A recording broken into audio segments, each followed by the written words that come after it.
Hi guys, this is Alex Fangman, and this is my reaction to the infographic that was presented to us in EDU 557 today. Looking at the KDE report, a couple things stood out to me as far as access and student technology needs. Looking at, obviously talking about 21st century learning skills and the amount of students that have internet, have smartphones, things like that. That wasn't shocking. What was shocking really was this area right here to me is that 66% of schools in the state have dense wireless networks capable of supporting bring your own device or one-to-one initiatives. That, to me, that seems like that is an extremely low number, and something that needs to change, because I believe I read somewhere that the majority of middle school students will be working jobs. 65% of them of those jobs haven't been created yet because of the advances in technology, in the way that the economy is moving towards a more problem-based area, as far as the United States moving away from manufacturing, industrialization. Obviously that started in the 70s, but especially today it's moving more away from, okay, you sit at this desk, you fill out this paperwork, and you do your task and then you go home, whereas you're beginning to see more jobs that entail you to look at a problem and solve it, not necessarily by yourself either, but with a team of people. And so I think that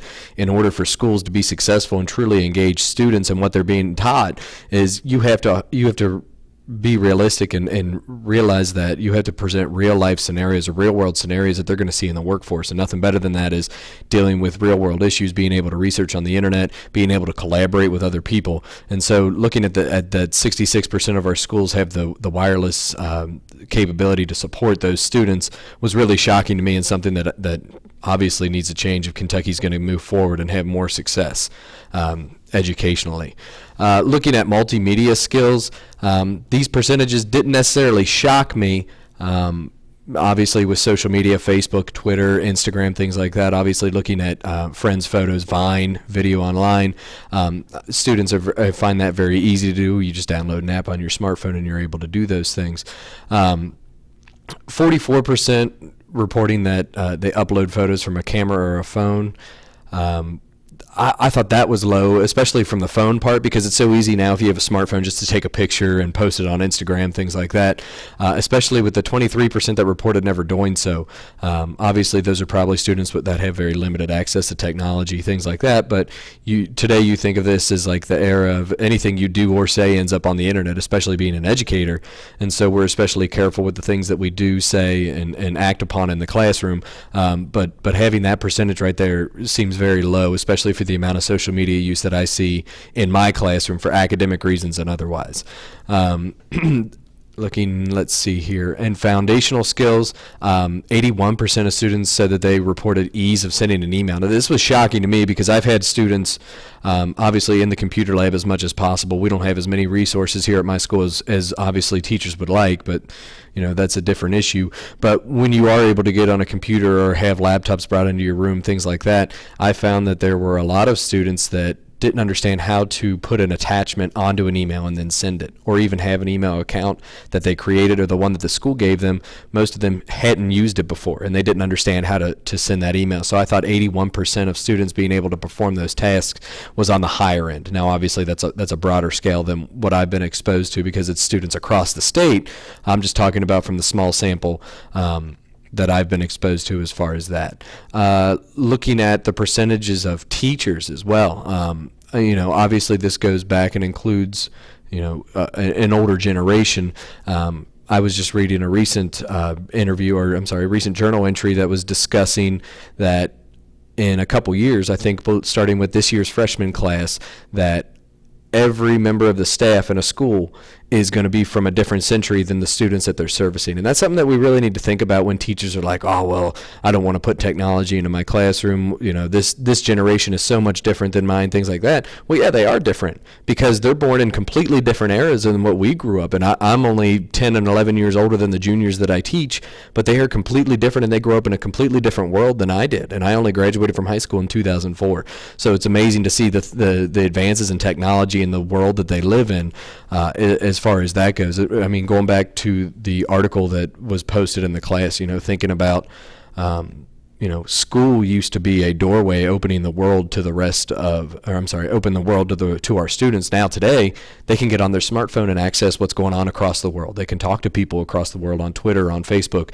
You can text message, you can email, all types of those things. So when they come to school, they are so much more exposed than anything that we ever realized. And that's what really shocks me about the amount of teachers that aren't comfortable with implementing technology, learning management systems, things like that into their classroom. And that's something that we obviously need to change. Obviously, you see a lot of teachers express interest in PD. That's something that, district-wide, statewide, we probably need to do a better job of is giving those teachers the tools to be able to do that. And one of the things that I find to be the most effective ways to engage my students is showing them that I'm not afraid to be a learner, to be the lead learner in the classroom and show them, yes, I don't know things and I'll make mistakes trying to implement them, but that doesn't mean that I'm going to stop trying. And I think that's a great way to instill the idea of grit and persistence and tenacity in your classroom and in your students, because you're able to expose them to that. You're leading by example instead of saying you need to have these qualities. I'm going to show you what it means to have these qualities, and I'm going to struggle because I want to learn, and I'm not going to give up because it's something that I need to have. And if that's something that you can model in your classroom, more power to you. I think it'll have a profound impact on your students, things like that. Where is the next one I was looking at? This infographic shocked me as well. The 61% of students that are allowed to use personal mobile devices in class for academic reasons. And not just talking about phones, iPads, tablets, laptops. I encourage my students on a daily basis to bring those things into the classroom as long as they're used for academic purposes. Obviously, I put restraints on if a kid sits in the back of class and he's either text messaging or just constantly updating his Twitter feed. That's not productive. They're not learning anything from that experience. That's something they can do at home. But if it's something where either I'm giving a lecture or they're working in groups on a project or a problem-based learning situation where they have to understand basic parts or components to be able to apply that, then yeah, I'm all for you getting on Google, getting on the internet or a website that I've provided so that you can look that up, because rote memorization is boring. But when you apply and use that information, and you have to memorize it first to be able to apply it, that leads to constant memorization. The more that you practice application in your classroom, the more memorization that occurs, because those students have to be able to complete the task and they need that basic information. But you're also not wasting class time teaching them that. You're giving them the tools to go and find that avenue on their own. And that's really with PGES and things like that, that's really where instruction is going anyways.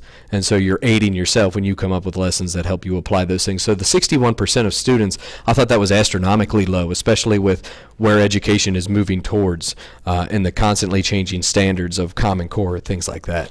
I believe there was one more infographic on here that I wanted to discuss. Maybe there wasn't.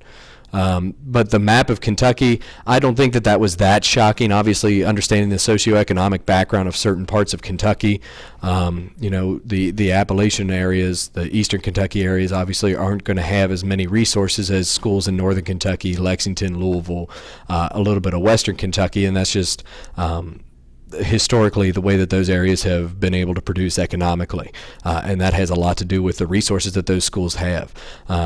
Obviously, financing is always an issue that comes up in education, but I think for these students to eventually be successful and to help change the economic background, because a lot of their parents, things like that, grow up working in coal mines, working in other types of jobs. Obviously, like I talked about at the beginning, those types of jobs are going to disappear. We're going to have alternative forms of energy. I don't know what. They haven't been invented yet, but I think to aid this area, other areas that are gray as well, down here in southern Kentucky, things like that, we're going to have to expose them to technology. And I don't know if that's a state issue. I don't know if that's a federal issue. Like I said, that's a different conversation. But honestly, it did shock me to see how many counties aren't able to have those types of things, and that's something that I think that is a severe problem if we as a state want to move forward and move up in the rankings as far as preparing our kids for the 21st century and having jobs outside of that. That's something that needs to change.